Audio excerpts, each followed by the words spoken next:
وہ احمد فی مسندی۔ سیدنا انس بن مالک رضی اللہ عنہ فرماتے ہیں کہ رسول اللہ صلی اللہ علیہ وسلم سبزی میں کدو بہت پسند فرماتے تھے، جس کو ہم دودھی کہتے ہیں، دودھی، یہ آپ صلی اللہ علیہ وسلم لوکی بولتے ہیں ہم لوگ، آپ صلی اللہ علیہ وسلم اس کو بہت پسند فرماتے تھے۔ حدیث پاک میں ہے ایک صحابی کے یہاں کھانے کی دعوت تھی، تو صحابی نے بکری کا گوشت رکھا تھا، تو آپ صلی اللہ علیہ وسلم نے فرمایا کہ اس میں لوکی نہیں ڈالی ہے، آپ اس میں ڈھونڈ رہے تھے۔ میں نے پچھلی مجلس میں بتایا تھا کہ گوشت میں کولیسٹرول ہے، خون گاڑھا کرتا ہے، جس سے ہارٹ کی نسیں بند ہونے کا چانس رہتا ہے۔ اس کو پتلا کرنے کے لیے آپ صلی اللہ علیہ وسلم نے فرمایا کہ گوشت میں لوکی ڈالا کرو، دودھی ڈالا کرو۔ دودھی جو ہے گوشت کے اندر جو کولیسٹرول ہے، خون کو گاڑھا کرنے کی طاقت، اس کو ختم کر دے۔ عن جابر بن طارق رضی اللہ عنہ وہی قال ابن ابی طارق قال دخلت علی النبی صلی اللہ علیہ وسلم فی بیتی وعنده هذه الدباء فقلت ای شیء هذا قال هذا القرع وهو الدباء نكسر به طعامنا۔ یہ حدیث بھی ترمذی میں ہے، شمائل میں آئی ہے۔ سیدنا جابر بن طارق رضی اللہ عنہ فرماتے ہیں میں نبی کریم صلی اللہ علیہ وسلم کے پاس، ان کے گھر کے پاس آیا، آپ صلی اللہ علیہ وسلم کے پاس ان کے گھر گیا۔ حضرت جابر بن طارق فرماتے اور آپ صلی اللہ علیہ وسلم کے پاس کدو پڑے ہوئے تھے، دودھی۔ میں نے پوچھا یہ کیا ہے؟ آپ صلی اللہ علیہ وسلم نے فرمایا یہ لوکی ہے، جس کو گجراتی لوگ دودھی بولتے ہیں، ہم اسے اپنے کھانے میں بہت زیادہ استعمال کرتے ہیں۔ آپ صلی اللہ علیہ وسلم فرما رہے ہیں نکسر بہ طعامنا، ہم دودھی کو اپنے کھانوں میں زیادہ تر استعمال کرتے ہیں۔ اس لیے آپ نے ہوٹلوں میں بھی دیکھا ہوگا اتنی آئٹمیں بنتی ہے، اس میں گوشت کدو، آپ کہو دودھی گوشت، گھروں میں بھی بنتا ہے۔ جو ہوشیار لوگ ہیں عقل مند، وہ گوشت کے ساتھ دودھی اندر ڈالتے ہیں، جیسے شادیوں میں گوشت کے ساتھ ڈال کے اندر لوکی ڈالتے ہیں، کھچڑی کے ساتھ لوکی دودھی کھاتے ہیں لوگ، بہت زیادہ فائدہ مند چیز ہے، بہت زیادہ۔ جس کو نیند نہیں آتی ہو، نیند، تو دودھی کا رس نکالنا ہے، اور تل کا تیل، جس کو گجراتی میں تل کا تیل بولتے ہیں، دونوں ہم وزن لے کر اس کو ابالنا ہے، اتنا ابالو کہ لوکی کا رس جو ہے ختم ہو جائے۔ اس کے بعد جو بچے گا اس کو گالنا ہے، اور وہ تیل سر اور پاؤں پہ استعمال کرنا ہے، 2-4 دن میں نیند آنی شروع ہو جائے، اتنا پاورفل ہے دودھی کا رس۔ سیدنا انس رضی اللہ عنہ کدو اس لیے پسند کرتے تھے کہ رسول اللہ صلی اللہ علیہ وسلم کو پسند تھا، آپ صلی اللہ علیہ وسلم دودھی پسند فرماتے تھے، اس لیے حضرت انس فرما رہے ہم کو اس لیے پسند تھا کہ ہمارے نبی صلی اللہ علیہ وسلم کو پسند تھا۔ مختلف حدیثوں سے کدو کے کھانے کی فضیلت ثابت ہوئی ہے۔ مستحب یہی ہے کہ کدو پسند کیے جائیں، بلکہ ہر وہ چیز پسند کیا جائے جسے آپ صلی اللہ علیہ وسلم پسند کرتے۔ حضور جس کو پسند فرماتے تھے اس کو پسند کرنا بھی نبی کی ایک سنت ہے۔ آگے کی حدیث آ رہی تربوز کی ٹھنڈی تاثیر، یہ تربوز جو کھاتے ہیں نا وہ ٹھنڈا، اس کی تاثیر کیا ہے، اور کھجور کی گرمی کا اثر، تو اس کی ٹھنڈی کیسے ختم کی جائے اور کھجور کی گرمی کیسے ختم کی جائے۔ عن عبداللہ بن جعفر رضی اللہ عنہ قال کان یاکل الفثاء بالرطب۔ حضرت سید عبداللہ بن جعفر رضی اللہ عنہ فرما رہے رسول اللہ صلی اللہ علیہ وسلم تازہ کھجوروں کے ساتھ ککڑی کھاتے تھے، ککڑی جس کو ہم چیبڑا بولتے ہیں۔ تو کھجور کی گرمی باقی نہ رہے تو اس کے ساتھ ککڑی کھانا ہے۔ جس کا وزن کم ہو، کتابوں میں لکھا ہے، تو کھجور اور ککڑی دونوں روزانہ 40 دن کھائے تو وزن بڑھ جاتا ہے۔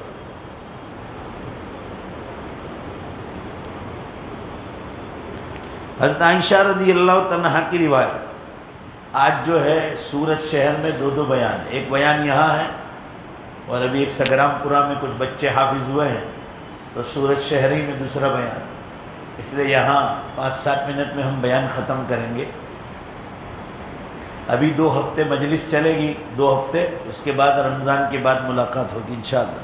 تو ابھی 2 ہفتے تک آیا کریں. سیدہ عائشہ رضی اللہ تعالیٰ فرماتی ہے کان رسول اللہ صلی اللہ علیہ وسلم یاکل البطخ بالرطب، کان یاکل البطیخ بالرطب فیقول نکسر حر هذا ببرد هذا وبرد هذا بحر هذا. سیدہ عائشہ رضی اللہ تعالیٰ فرماتی ہے کہ آپ صلی اللہ علیہ وسلم تازہ کھجوروں کے ساتھ تربوز کھاتے اور فرماتے تھے کہ ہم اس تربوز کی ٹھنڈک کے ذریعے کھجور کی گرمی کو اور کھجور کی گرمی کے ذریعے اس کی ٹھنڈک کے اثر کو ختم کریں. اب تربوز کھاؤ تو ٹھنڈا ہوتا ہے، اس کی تاثیر بہت ٹھنڈی ہے، لہذا اس کی ٹھنڈی کو ختم کرنے کے لیے 1-2 کھجور کھا لینا چاہیے. یا کسی کو گرم پڑتا ہو کھجور، تو کھجور کھانے کے بعد گرمی بڑھ جاتی ہے، منہ میں آبلے پڑتے ہیں، تو تربوز کھا لیا جائے چند ٹکڑے، تو آپ صلی اللہ علیہ وسلم فرما رہے ہیں کہ پیٹ کی گرمی اس سے تربوز سے ختم ہو جائے. ہمارا دین اسلام کتنا پیارا مذہب ہے کہ اللہ تعالیٰ نے بیماریوں کا علاج بھی آسمانوں سے بتلایا ہے. وعن انس رضی اللہ عنہ قال کان صلی اللہ علیہ وسلم یاکل الرطب مع الخرز. آپ صلی اللہ علیہ وسلم کان یاکل الرطب مع الخربز ای البطیخ. سیدنا انس فرماتے ہیں کہ آپ صلی اللہ علیہ وسلم تازہ کھجوریں اکثر تربوز کے ساتھ کھایا کرتے تھے. جب نبی صلی اللہ علیہ وسلم کی سنت ہے تو آدمی کو کھجور کھائے تو کھجور کے ساتھ تربوز کھانا چاہیے کہ میرے نبی کی سنت. بات ختم ہو. علماء فرماتے ہیں کہ خطیب بغدادی نے اپنی کتاب الفقیہ والمتفقہ میں یہ حدیث بیان کرنے کے بعد اس کے فائدوں پر بحث کی. دھیان سے سنیں. زہد و تقوی کے حاصل کی خاطر دنیا سے کنارہ کشی اور بے رغبتی اختیار کرنے والے لوگوں کا خیال ہے کہ محض لذت لینے کے لیے اور نفس کی خواہش پورا کرنے کے لیے کھانا کھانا درست نہیں. یہ خطیب بغدادی بہت بڑے حدیث کے ماہر گزرے. فرمایا کہ بعض لوگ صرف کھجور کھاتے ہیں، بعض لوگ صرف تربوز کھاتے ہیں، تو آپ دنیاوی لیول سے کھا رہے ہیں. اگر آپ کو نبی سے محبت ہے تو کھجور کے ساتھ تربوز کھا لیا کرو، یا تربوز کھا رہے ہیں تو اس کے ساتھ کبھی کبھی 1-2 کھجور کھا لیا کرو. بس یہ نسبت سے کھاؤ کہ میرے نبی صلی اللہ علیہ وسلم کی سنت تو ہے، مگر بے شک بولو زور سے اس میں بیماریوں کا علاج بھی ہے. کھجور میں گرمی ہے، اس کی گرمی کو تربوز ختم کرے گی. تربوز بہت زیادہ ٹھنڈا ہے، یہ قبض پیدا کرتا ہے، قبضیات کرتا ہے. بہت زیادہ تربوز کھاؤ تو اس کو ختم کرنے کے لیے 2-1 کھجور کھا لی جائے 2-3، تو اس کی ٹھنڈک کو ختم کر دیتے.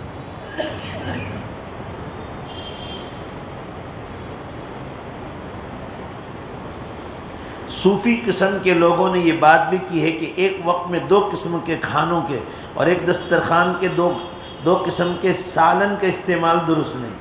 حضرت عمر رضی اللہ عنہ فرماتے تھے کہ سالن کا مسئلہ، کہ قسم کھا کر فرماتے تھے کہ آپ صلی اللہ علیہ وسلم کے دسترخوان پر کبھی 2 سالن جمع نہیں ہو، 2 کھانے جمع نہیں. آج تو گھر میں جو ہے ایک گھر میں 2-2 3-3 پکوان بن رہے ہیں. بھوک مٹانے کے لیے انسان کھاتا ہے، آج لوگ لذت لینے کے لیے کھا رہے ہیں. الگ الگ آئٹم ہے، صرف لذت، زبان کو لذت کیسے ملے. اور لذت میں یہ بھی احتیاط نہیں کرتے کہ تیل بہت زیادہ ڈالتے ہیں، مری مسالے بہت زیادہ. یہ میری آواز دیکھو، ابھی میں MP گیا تھا، وہ کھانے میں اتنا تیل ڈالتے، اتنا تیل کہ پورا برتن تیل سے بھرا ہوا. نکال کے تھکا، بالآخر ذرا سا گیا اندر تو آواز پکڑ لی، ورنہ میری آواز کبھی بیٹھتی نہیں. اندر کے جو گلے میں گلفرے ہیں وہ جو ہے اس میں سوجن آ جاتی تیل کی وجہ سے.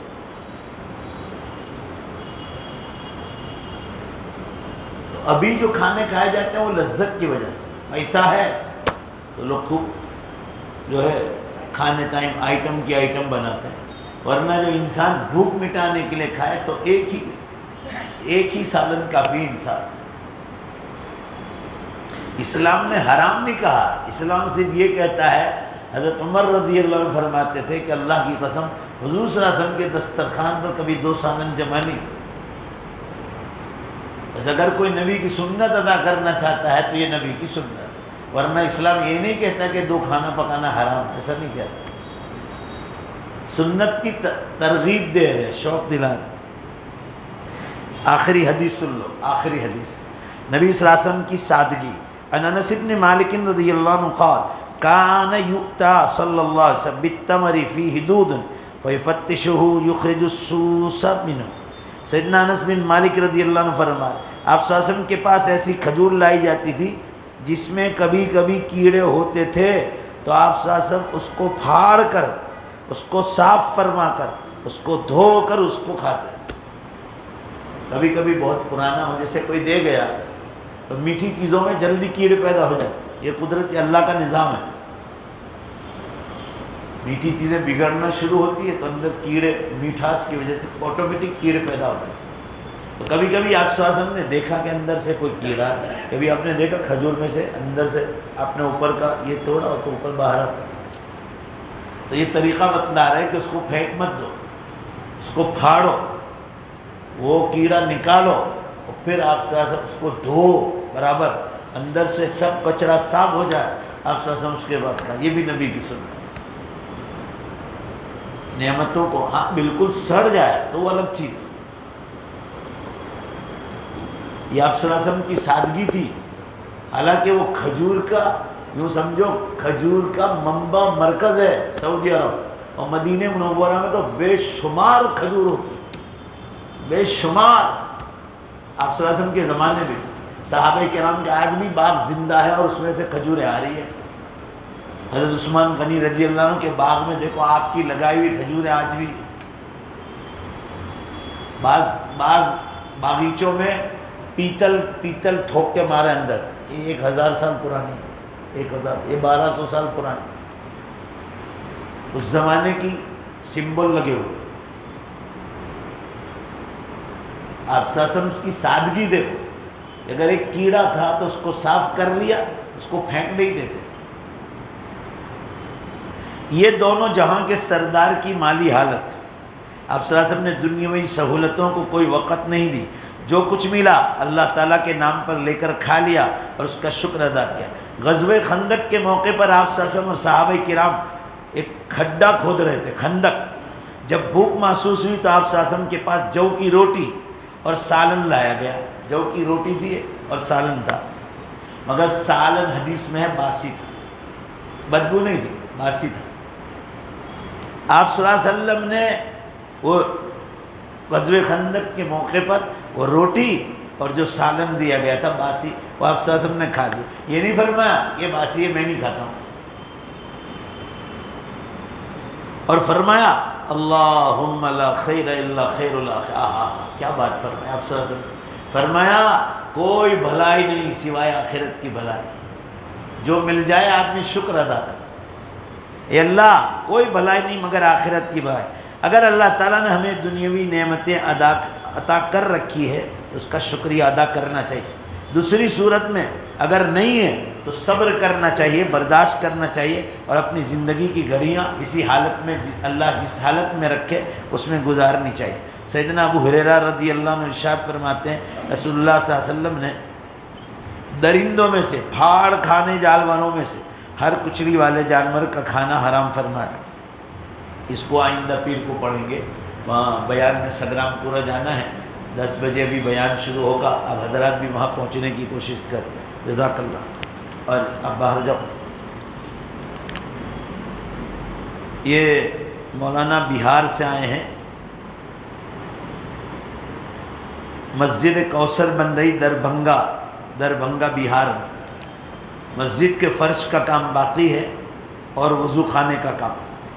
جو لوگ گھروں میں سن رہے ہیں وہ بھی، اور جو مسجد میں ہیں وہ بھی حضرات مسجد کے نام پر للہ ان کو دل کھول کر امداد فرمائے، جزاکم اللہ۔ میرا بوتل آیا تھا اس میں سے لیا،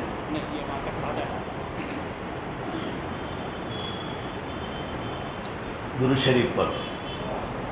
بسم اللہ الرحمن الرحیم الحمد للہ رب العالمین والعاقبۃ للمتقین والصلاة والسلام علی خیر خلق محمد وآلہ وصحبہ اجمعین ربنا آتنا فی الدنیا حسنہ وفی الآخرۃ حسنہ وقنا عذاب النار۔ اے اللہ ہم سب کے گناہوں کی بخشش فرما، ہمیں لمبی عمر عطا فرما، نیک اعمال کے ساتھ تندرستی کے ساتھ گناہوں سے بچاتے ہوئے تیرے دین کا کام کراتے ہوئے، اور مولا جب دنیا سے جانے کا وقت آ جائے ہم سب کا خاتمہ ایمان پر فرما۔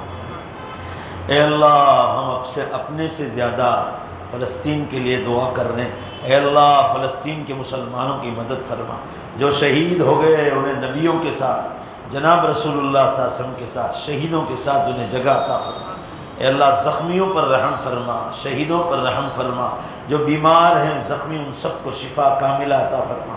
اے اللہ آسمانی ان کو مدد نازل فرما، فرشتوں کی مدد نازل فرما۔ اے اللہ زمین پر تو جیت ہو گئی مگر یہ ظالم لوگ بے قصوروں پر بمباری کر رہے ہیں۔ اے اللہ اہل ایمان کی حفاظت فرما، فلسطین کے مسلمانوں کی حفاظت فرما۔ اے اللہ آپ کے سوا ہمارا کوئی مددگار نہیں، ہم رات دن آپ کے پاس فلسطینی مسلمانوں کے لیے دعا مانگتے، غیب سے ان کی مدد فرما۔ مولا بچوں کے خون کو قبول فرما کر ان ظالموں کو ہلاک فرما۔ اللہ ان کا منہ کالا فرما، اللہ دنیا میں انہیں بے عزت فرما، ان کے مقدر میں ہار لکھ دے اور ایمان والوں کے مقدر میں جیت عطا فرما۔ پوری دنیا کے مسلمانوں کو دین پر آنے کی توفیق عطا فرما۔ اے اللہ قیامت بہت قریب ہے اور امت غفلت میں سو رہی ہے، امت کو جاگنے کی توفیق عطا فرما۔ اے اللہ قیامت کی کھلم کھلا نشانی ہے، رمضان آ گیا، ابھی تو رمضان گیا تھا، دوسرا رمضان آ بھی گیا، لگتا ہے ایک مہینے کی طرح آ گیا، اور یہ امت غفلت میں سو رہی ہے۔ وقت میں اور ٹائم میں سے آپ نے برکت اٹھا لی۔ اے اللہ تو ہر جگہ ہماری مدد نازل فرما، ہماری دعاؤں کو اپنے فضل و کرم سے قبول فرما برحمتک یا ارحم۔